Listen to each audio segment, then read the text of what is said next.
it's like weird, like when you look at the camera, it's like, I don't know, it burns my eyes. I'm like, I got stung in by a jellyfish.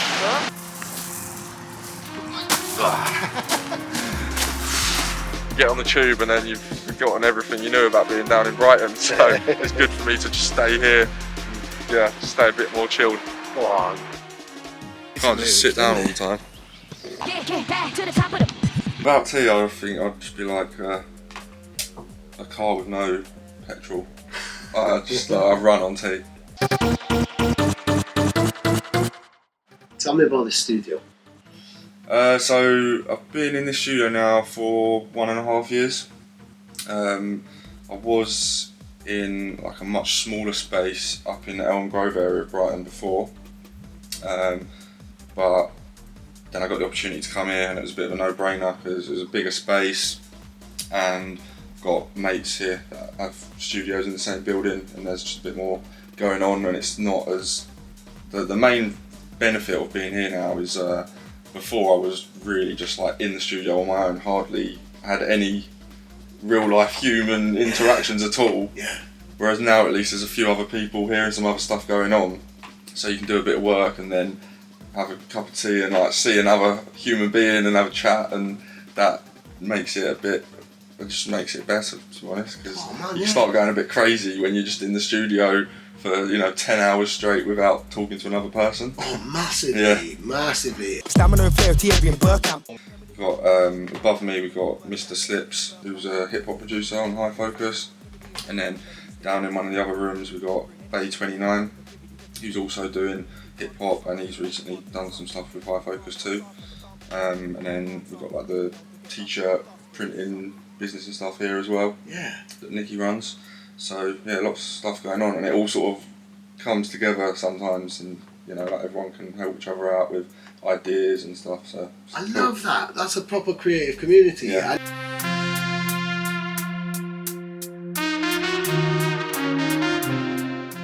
Definitely has helped me make music and inspire my own tracks, because at the old studio I found it a lot harder to come up with ideas because of the reasons I was saying before, where you're just not you're not doing anything.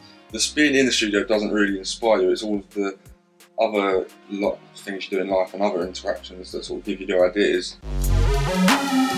Cool speed to the 140. You're in a creative hotspot yourself anyway, with everybody around you in that building, but in general this location is full of interesting creative people and stuff going on. Yeah, there's always loads of different stuff going on, and it's, you don't have to even be involved in it particularly. Like, it's just being in an area where you know that there's so much going on and so much different stuff happening, even if you don't know about what it is that's happening.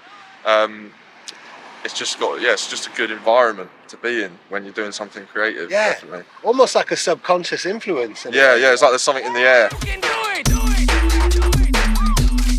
Tell us about the Goldstone, man. This is the Goldstone, which is a massive rock that the devil kicked out of anger because he stubbed his toe, and now it's ended up in Hove Park somehow. This is where the devil kicked the rock from, and I'm sitting on it, and it's bloody massive. I didn't realise it was this big, and it was quite hard to climb onto, and I have no idea how I'm going to get down either without breaking an ankle. Right, let's go. There's a lot of Goldstones around, isn't there? Like, not being from Hove, I had no idea of the significance of Goldstones, but there's Goldstone everything, isn't there? Yeah, it's just, I think it's like the kind of name of this little local area of Hove now. And it just rolls off the tongue. So many businesses and roads and things have used the word Goldstone in this area. If you're in the area and you've got a business, call it Goldstone whatever, and you're onto a winner. All that glitters is not Goldstone. Most of my time is taken up by doing label stuff or mastering other people's music. Tell me about the mastering stuff, because that's a huge aspect of what you're doing. It's enabled you to live a life in music creatively. I've never been that good at like an instrumentalist, or being able to play any instruments or anything like that. My music theory isn't amazing, but I think the one thing that I've got that I didn't sort of learn or train is just an ear for music. Yeah. So I can listen and just make quick decisions. Because I think mastering is basically decision making. As long as you know what your tools are and what they do and what the end goal is, and it's just being very analytical, listening, and then deciding what needs to be done. Let's do it. I love doing any sort of, the more variety I think, the more interesting it is for me, rather than doing, 10 tunes in a row that have all got amen breaks in them. Like, not that I've got anything against amen breaks, I love an amen break, but variety makes it a bit more interesting, definitely. I'm a trendsetter. 10 channel. Do you find then, especially with the non-drum and bass stuff, and the more kind of eclectic the range of things that you're mastering is, do you find that influences what you write then, or gives you ideas then when you're back in Guzi mode? Definitely, yeah. Because I think when it comes to making drum and bass and jungle especially, the best stuff is stuff which has been influenced outside of the genre. Some producers, I think, can make the mistake of hearing the latest drum and bass banger and then trying to replicate that. Yeah. And the reason why that tune was a banger in the first place is probably because it drew from something from somewhere else and brought that into drum and bass to come up with something a bit more fresh and original. A massive part of the job is looking after your ears, and I don't often listen to music, for example, with earbuds in my ears or headphones. If I'm on the train or the bus, I try not to use headphones or listen to music, because I'm always conscious of when I'm in the studio, I need my hearing to be at its best. Because you can't just master for, you can't do mastering for like 7 hours straight, for example. After an hour, you need to, or even less, really, you need to do lots of breaks, little and often, to prolong how long you can sort of do it. Yeah. They're your best, these are your most important tools, aren't they? Jungle is no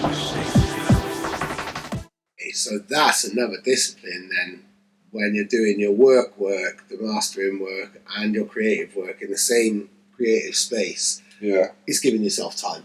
So you can be Guzi as well as many other roles that you fulfill. Yeah. Is that quite a discipline that you need to maintain and you need to give yourself time? Yeah, so being Guzi and making music is usually the last sort of in terms of the rankings of what's the priorities in what I do day to day. That usually comes last, because everything else I do, pretty much people are paying me to provide a service for them. And so I've got if I've got mastering orders or tunes to sort out for the label or anything like that, that always comes first. And sometimes I can be so busy that I'll be doing that for 2 weeks, 3 weeks, and never even get to the point where I get to that time where I can do a bit of music as Guzi. So. Oh, literally. Yeah. So sometimes it can be weeks. Sometimes, I can go weeks or a month without opening up any of my own projects. Wow. Because I don't get a single, half hour or an hour to even do it. And if you have been mixing and mastering all day, then sometimes your ears are just tired and you don't want to do something musical. Yeah, because massively. Even if you've got been creative, there's only so much you can sort of blast drum and bass at your ears for every day before it's you've got to give them a rest. So sometimes don't get around to it much, but it's more about seizing the moment and the opportunity when you do finally clear. You'll find yourself like, I've actually not got any mastering to do today for the first time in a few weeks. So making sure that I can crack straight on and make the most of that time then to do the other sort of stuff. Yeah. But you have found time, because it's only been, when did your debut album come out? The end of 2021, I think? Yeah, December 2021. Yeah. So then where are we at now? We're summer of 2023. So in 18 months then, you've managed to find enough time to make another album. Yeah. That's quite a short amount of time. Yeah, so the first album was made over the course of about 3 years, and that was only like a 12-track album. I didn't spend 3 years making it, but it was done over that time period. And then I think it kind of, it's because of what I was saying earlier about being in this studio and being able to be creative and inspired when I do get the time, that the little time that I get to produce, I'm much more productive and prolific in actually getting ideas down and then finishing them.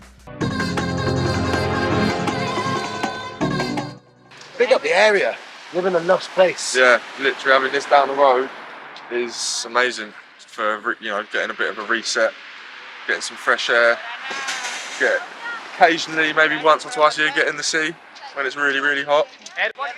I got stung by a jellyfish a couple of years ago down there, so I don't go in the sea too much. Whoa, what was that like? I've never been, so I'm it wasn't that. It wasn't as dramatic as it sounds. I think it was like a mild stinging nettle sort of feeling. But it was more. It weren't the pain, because there wasn't much pain. It was more the feeling of being like violated in the sea. Yeah, and, like, yeah. it was a horrible feeling that it's like oh. Yeah. So. Did you get anyone to piss on it? Nah.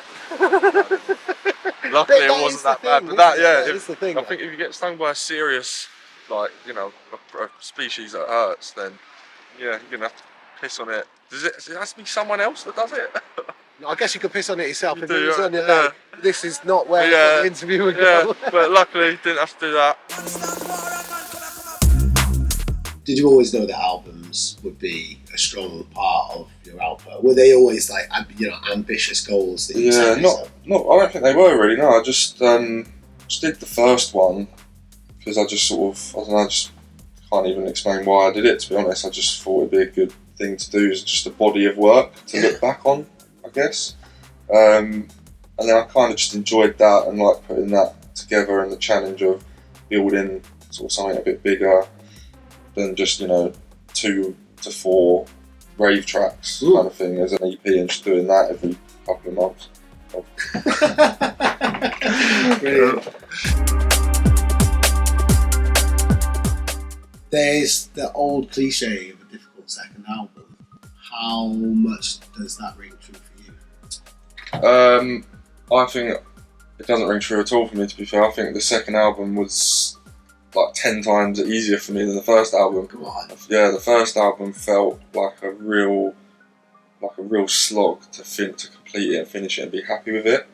And I think doing that sort of is now giving me the confidence I can do it, and so I wasn't stressing out about this second album at all really. It just sort of came together in my sessions when I was producing, and before I knew it, I started to get to the point where I had a lot of tunes that were basically in this big playlist on SoundCloud that I was just sending to a couple of labels.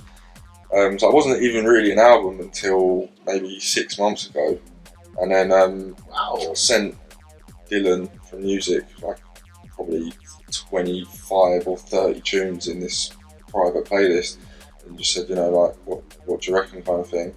And then he said, I reckon we should do an album. And then so I guess it was his idea in the first place. And then, so yeah, like by the time the actual concept of doing this album came together, most of the tracks had been made. So I wasn't sort of consciously working on an album for years and years. It was like just finalising it and putting it together and finishing off the last few tracks, and, you know, getting vocals on certain tracks and stuff like that. I've been listening to T-Man from when I first started getting into dubstep. I had a release from him, I think it was on Inner Mind recordings with a producer called Thelum. Oh right, yeah. With T-Man on it, and I used to play that tune. This is like more than 10 years ago, so I've been aware of him and been following his tunes for so long.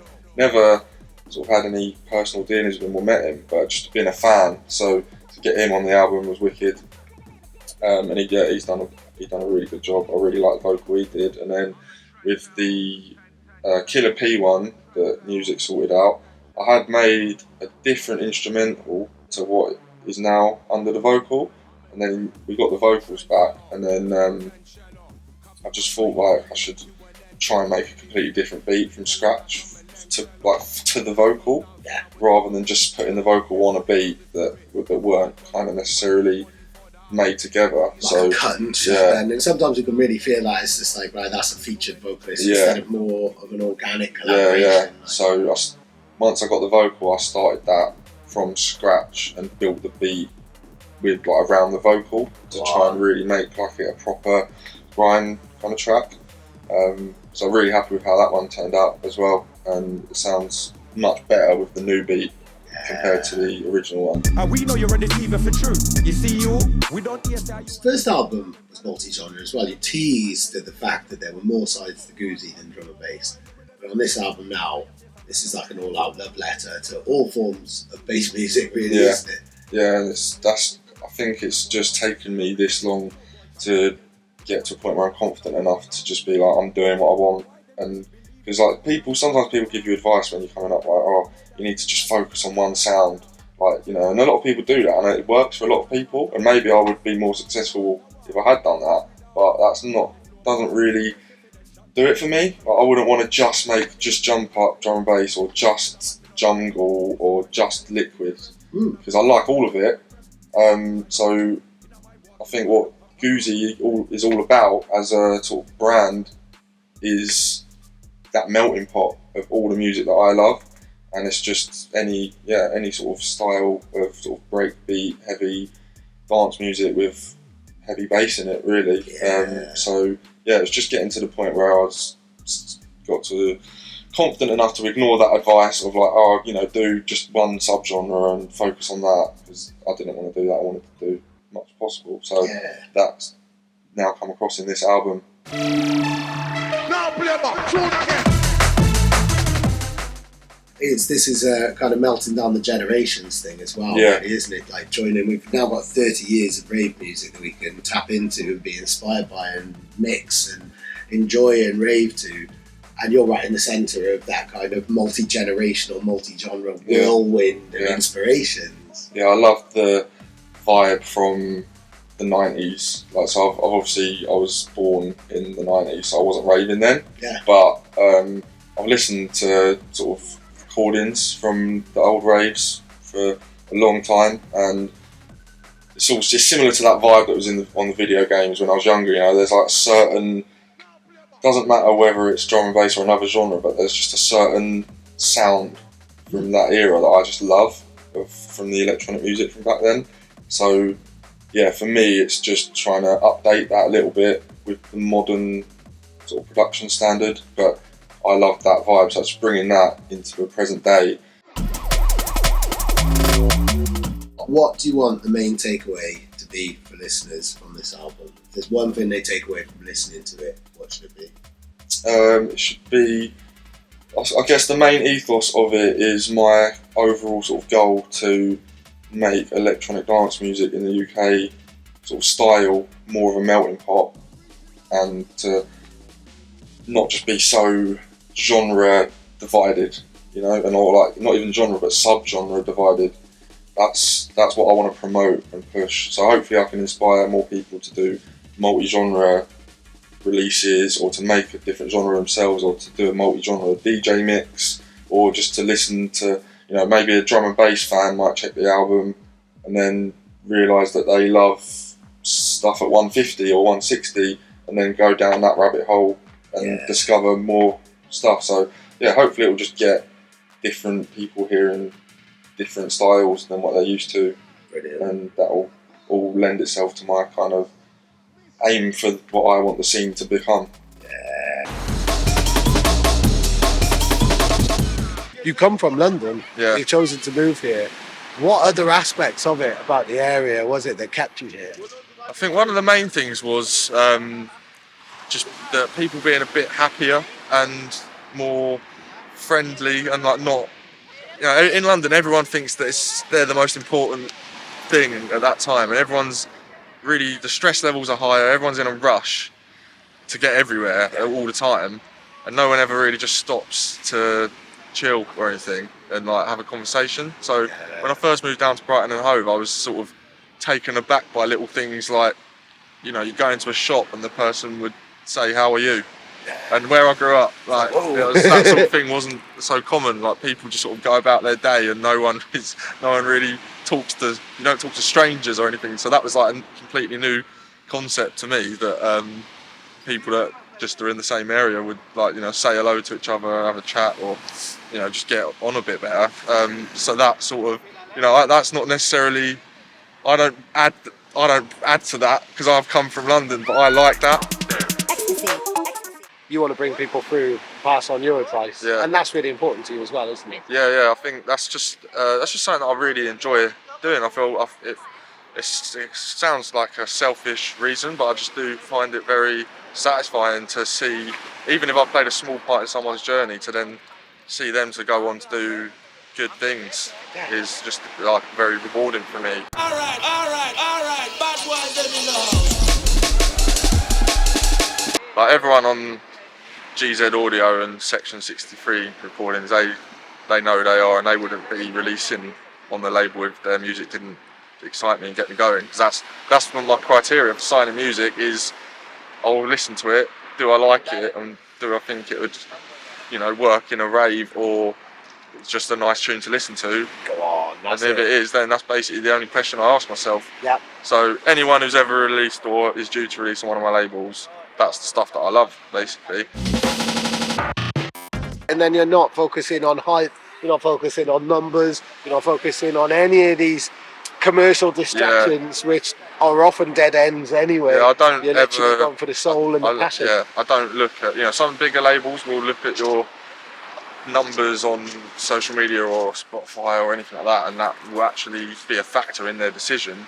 Whereas I couldn't care less, to be honest. Like I like the tune and I want to put it on my label, I will. And you don't even have to have a Facebook page to release me or anything. If it's a cool tune, then it deserves to get put out. Yeah. I salute that, man. Awesome. Should have brought a fishing rod.